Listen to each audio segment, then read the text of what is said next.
నమస్తే, welcome to yoyo cine talkies. Tollywood లో స్వయం కృషితో ఎదిగిన వారు చాలా మంది ఉన్నారు. అలాంటి లిస్టులో ప్రస్తుతం చిరంజీవి ముందుంటే ఆ తర్వాత వినిపించే పేరు మన మాస్ మహారాజా రవితేజదే. చిన్న చిన్న పాత్రలు చేస్తూ హీరోగా మారి ఇప్పుడు మాస్ మహారాజాగా కొనసాగుతున్నాడు. ఇక రవితేజ ఇద్దరు తమ్ముళ్ళు సైతం హీరోలుగా మారడానికి ప్రయత్నించినా అది సక్సెస్ అవ్వలేదు. దీంతో ఇప్పుడు తమ్ముడు కొడుకును హీరోగా దించుతున్నాడు మాస్ మహారాజా. రవితేజ తమ్ముడు రఘు కొడుకు మాధవ్ హీరోగా లాంచ్ అవుతున్నాడు. గౌరీ రోనంకి దర్శకత్వంలో తెరకెక్కుతున్న ఈ చిత్రం పేరు మిస్టర్ ఇడియట్. రవితేజకు ఇడియట్ ఎంత పేరు తీసుకువచ్చి పెట్టిందో ప్రత్యేకంగా చెప్పాల్సిన పని లేదు. ఇప్పుడు మాధవ్ కూడా పెద్దనాన్న హిట్ సినిమా టైటిల్ ని తీసుకొని టాలీవుడ్ ఎంట్రీ ఇవ్వబోతున్నాడు.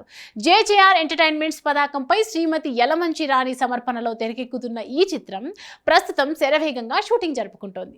ఇప్పటికే మిస్టర్ ఇడియట్ నుంచి వచ్చిన పోస్టర్స్ ప్రేక్షకులను విశేషంగా ఆకట్టుకున్నాయి. తాజాగా ఈ సినిమా టీజర్ ను మేకర్స్ రిలీజ్ చేశారు. టీజర్ మొత్తం ఇడియట్ సినిమానే తలపిస్తుంది. పెదనాన్న రవితేజను మాధవ్ డిట్టు దింపేశాడు. ఫ్యాషన్ డిజైనర్ కావాలని కలలు కనే అమ్మాయి సత్య. ఆ కాలేజ్లో టాలెంట్లో అయినా అందంలో అయినా ఆమెకు సాటి ఎవరూ ఉండరు.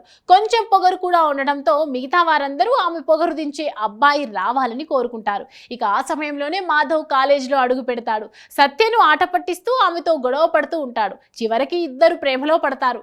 మరి వీరిద్దరి మధ్య ఉన్న గొడవలు ఎలా సాల్వ్ అవుతాయి, చివరికి ఈ జంట ఒక్కటి అవుతుందా అనేది సినిమా చూసి తెలుసుకోవాల్సిందే.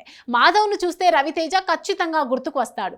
ఈడియట్ లోని ఐకానిక్ పోజ్ హీరోయిన్ నడుమును మోకాళ్ళ మీద హీరో పట్టుకోవడం, రవితేజ వాకింగ్ స్టైల్ ను మాధవ్ రీక్రియేట్ చేయడం హైలైట్ అని చెప్పొచ్చు.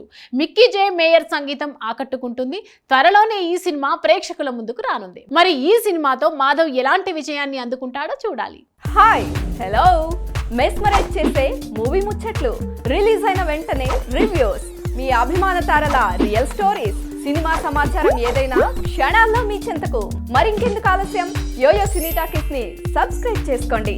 హలో హలో నోటిఫికేషన్ కోసం గంట కొట్టడం అస్సలు మర్చిపోకండి.